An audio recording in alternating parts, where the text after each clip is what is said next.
If you're not willing to go in there and face yourself, you're not gonna find anything. You're gonna live right here on surface, man, right here on surface.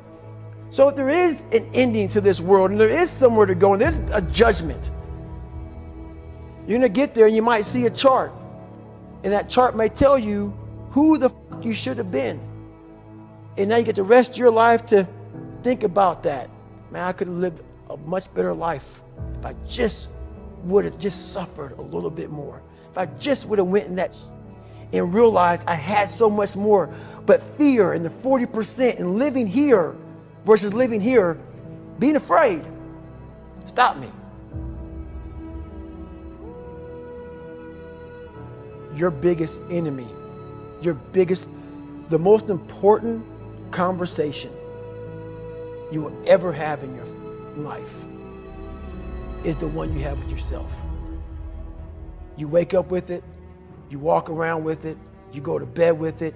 Eventually, you're going to act on it, whether you're good or bad. You have to. That's why the whole thing about this book I have, it's about you. It is about you. It's strictly about you finding who you are. So many people die, live 100 years, never fucking know who they are. Never know who they are. You have to look in that mirror and know there's so much more in here, man. Because I can literally right now be a 300-pound guy spraying for cockroaches still to this day. If I did not look in that mirror and say, there has to be more to this. This can't be it. And then willing to go into it, dive deep into it, and give all I have to find it. So that's what all that's about. Let's say there's 10 people in this room, and we're all mediocre. But I'm the best of the mediocre people. I now think I'm great. I'm great. We surround ourselves around people that make us feel great. They tell us what we want to hear. The second we put ourselves amongst the uncommon people, we don't like that feeling, that challenging feeling of that person who's waking up at 3:30 in the morning and say, hey, push your on, we're going for a run.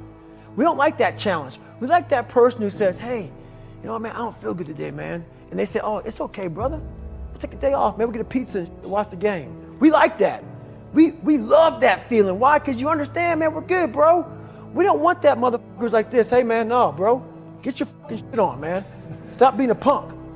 We don't want that in our lives. We don't want that person who's constantly challenging our weaknesses.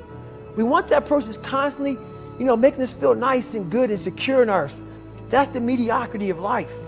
We want to be the best amongst the average people. People wonder, how do you stay hungry all the time? Because after I accomplish something, I don't sit back like a lot of guys who graduate buds, graduate this, graduate that. They get comfortable. They wonder why I'm getting weak, man. I don't know, I lost my edge. What's going on? Because once you hit the top of the fucking mountain, guess what happened? I'm good. I'm good, so you wonder why you're falling down now. Because once you reach the top of the mountain, you got to build another one. That's mediocrity. There's a lot of people in mediocrity who have a nice resume, but they're one-timers, man. They hit a one-time deal, they busted it open, got a lot of money, but they're good. You're mediocre now, man. What are you fucking doing today, tomorrow, the next fucking day? That's why I don't listen to theorists. I don't listen to all that bullshit. I listen to a motherfucker who's like this, man. What's wrong, man? I'm fucking tired, dude. Why are you tired? Because tomorrow, I gotta do the fucking shit again, man. Whatever the shit is that made me fucking nauseous and sick to my stomach, it made me hurt. There's no ending. And that's the person I listen to. That's the person who's gained knowledge. You gain knowledge through suffering. And on the other end of suffering is a world that very few have ever seen. It's a beautiful world because that's where you find yourself. You don't find yourself in over here. You find yourself on the other end. Like the 100-mile race I was on, I ran it for 24 hours. I found myself on the other end of that race. That 19 hours, I found, wow, there's a whole nother world out here that I've never even saw. But the world's in your mind. And that's what all that mediocrity is about. The mind has the tactical advantage over you at all times. At all times of your life, the mind has a tactical advantage over you. Why is that? It knows what you're afraid of. It knows your insecurities. It knows your deep, dark lies. And it starts to push you away from that. It pushes you in a direction that is comfortable. The mind controls everything. So what I realized was that when I was growing up and I was 300 pounds and I got all fat and I got all insecure, I realized that my mind kept taking me in this direction. When things got uncomfortable for me, when I was facing my insecurities, I was facing my fears, my mind said, oh no, we got the tactical advantage. We need to get you, separate you from this feeling over here. Life's all about feelings. We want the happy feeling. We don't want that feeling of this sucks. If in that moment, you can answer those up questions and you are now in charge of your brain versus your brain ruling you, that's where all that stuff comes from. So the 40% rule is all of that. You get to 40%, your brain says, we're done. Let's roll, man. This is starting to get painful. This is uncomfortable. So you sit down.